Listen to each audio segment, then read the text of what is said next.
World War III it starts. Without warning. One moment, you're scrolling through your phone, sipping coffee, living a normal life. The next moment, everything changes forever. The first 60 seconds of World War III won't look like the movies. There won't be dramatic music or slow-motion explosions. It will be fast, chaotic, and most people won't even realize what's happening until it's too late. But you're watching this video, which means you're not most people in the next 15 minutes. I'm going to take you second by second through the first minute of WW3, what you'll see, what you'll hear, and most importantly, what you need to do in those critical 60 seconds that could mean the difference between life and death. Because when World War III begins, you won't have time to think. You'll only have time to act. Let's begin seconds here. This is where it all begins. But here's what most people don't understand. World War III won't start with explosions in your backyard. It starts in the digital realm, hundreds, maybe thousands of miles away. The first thing you'll notice, your phone not one alert. Dozens emergency broadcasts override everything. Your screen lights up with a message you've never seen before. Ballistic missile threat inbound. Seek immediate shelter. This is not a drill, but here's the problem. You've seen false alarms before. Remember Hawaii in 2018? Your brain wants to believe this is a mistake. That instinct, that hesitation, it could cost you everything.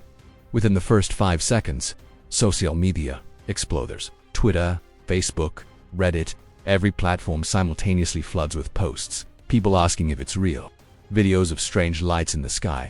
Conflicting information everywhere. Some posts say it's Russia, others say China, some say North Korea. Nobody knows for sure. And that confusion, it's by design. At second step, you'll hear it. Not sirens yet, but something else. The sound of a city beginning to panic. Car horns, distant screams, the rumble of engines as people who understand what's happening start their cars and floor it, heading anywhere that isn't here.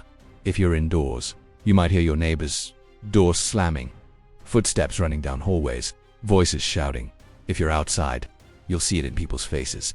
The exact moment they read the alert, the color draining from their skin, eyes going wide. That primal fear that humans haven't felt collectively since the Cuban Missile Crisis. By second 10.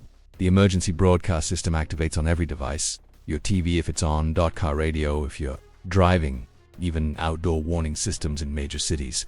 That distinctive tone you've heard in tests your entire life. Except this time, it's real. The automated voice begins. This is not a test. A nuclear attack is imminent. Seek shelter immediately. Move to the lowest level of the nearest building. Stay away from windows. This is not a test. And here's what's critical to understand about these first 15 seconds. This is your window. This is the tiny sliver of time where you still have options, where the roads aren't completely jammed, where shelters aren't overcrowded, where you can still act while others are still processing. Second 15 to 30. Now the chaos accelerates.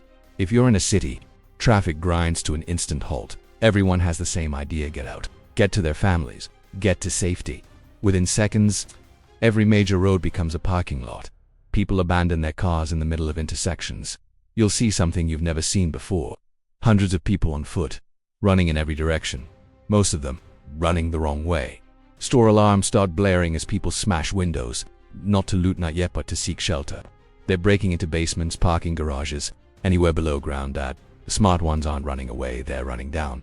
At second at 20, military jets scream overhead. If you're near a military base, you'll hear the roar of F-22s, F-35s, scrambling for intercept. You might see contrails crisscrossing the sky. This is the US missile defense system activating. Patriot batteries, DAD systems. Everything we have going active. But here's the terrifying truth. Most people don't know.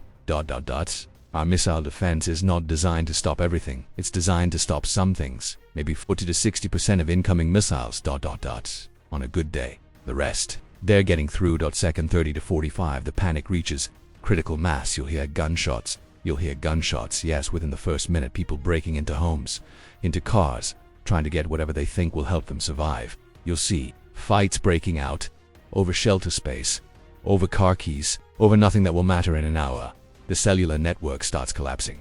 Too many people trying to call loved ones simultaneously. Your call won't go through. Your text won't send. That last message to your family might never reach them. And that realization hits thousands of people at exactly the same time. If you're in a major metropolitan area, you'll start hearing sirens. Not emergency vehicle sirens. Air raid sirens. Cities like New York, Washington, D.C., Los Angeles, Chicago, they still have Cold War era warning systems.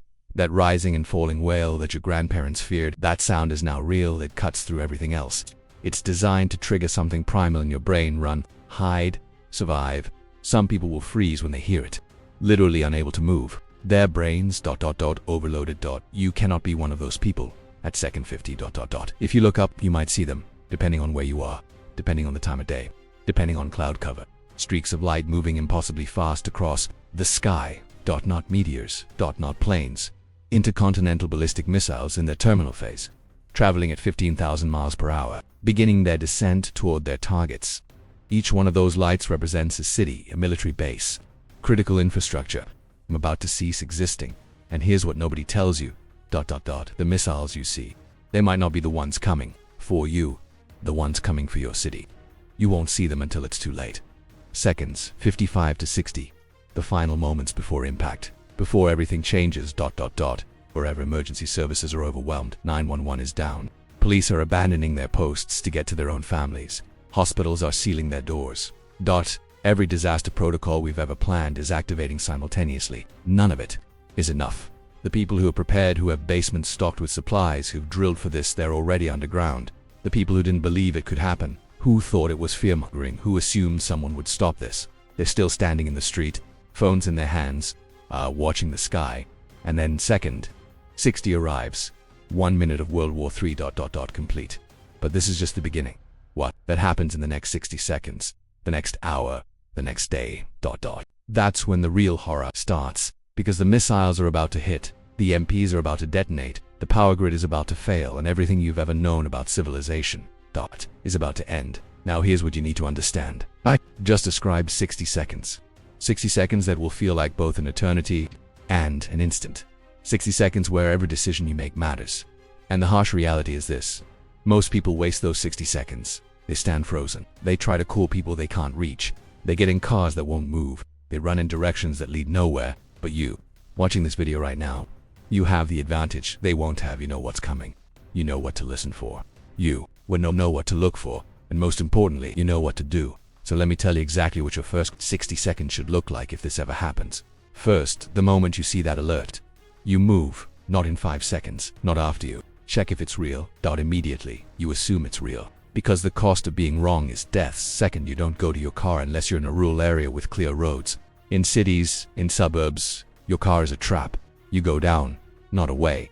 Find the nearest basement, subway station, underground, parking structure. Third, you don't try to call anyone. You text one message where you are, where you're going, then you put your phone away and move. Fourth, you stay away from windows, away from anything glass. When those missiles hit, the shockwave will turn every window in a 10-mile radius into shrapnel. Fifth, you grab only what you can carry in 30 seconds. Water, food. First aid. Nothing else matters. But here's the question nobody wants to ask. What if you're not alone? What if you have kids at school, a spouse across town, elderly parents who can't move fast? This is where the first 60 seconds becomes ... impossible, because your brain will scream at you to go get them, to drive through that gridlocked traffic, to run those 5 miles ... to save the people you love. And I can't tell you what the right. The answer is, because there isn't one. All I can tell you is this. In 60 seconds, you can't save everyone. You can barely save yourself. And the people who survive World War III won't be the heroes who tried to save everyone. They'll be the ones who made the hardest choices in the shortest time.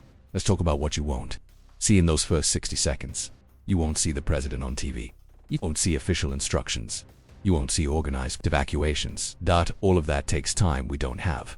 The continuity of government protocols mean leadership is already in bunkers. The emergency broadcast is automated. The help you think is coming, it isn't coming. Not in 60 seconds. Not in 60 minutes. Maybe not ever. You are on your own. Your family is on your own. Your neighborhood is on your own. And the faster you accept that reality, the better your chances become. Here's something else critical. Different. Weapons mean different. First 60 seconds. If it's a traditional nuclear strike, you have those 60 seconds, maybe 15 minutes total before impact. If it's an EM attack, an electromagnetic pulse detonated in the atmosphere, you might not even get the alert. The pulse hits first, fries every electronic device. And your first warning is when your phone dies, your car stops, and the power goes out simultaneously. It's a cyber attack preceding the physical attack. You might get false alerts, contradictory information. Digital chaos designed to paralyze you are the real threat. Approaches. The enemy knows our warning systems. They've wargamed how to neutralize them. Your 60 seconds might actually be 30 or 0. And here's the part that keeps military strategists awake at night. The first minute of World War III probably started days or weeks ago and we just didn't recognize it. The cyber intrusions, the satellite disruptions, the suspicious troop movements, the diplomatic breakdowns, the actual war, the missiles and bombs and bullets. That's just the finale. By the time you get that alert on your phone, by the time those sirens wail, the war has already been won or lost. Those 60 seconds aren't the beginning. They're the end of the beginning. So what's the real takeaway here? What should you do with this information? First, stop thinking of World War III as something that might happen someday. Start thinking of it as something that could happen today, right now, while you're watching this video. Second, have a plan for those 60 seconds, not a vague idea, an actual plan where you go, what you grab, who you try to reach, practice it, time it, make it automatic. Third, understand that everything changes after the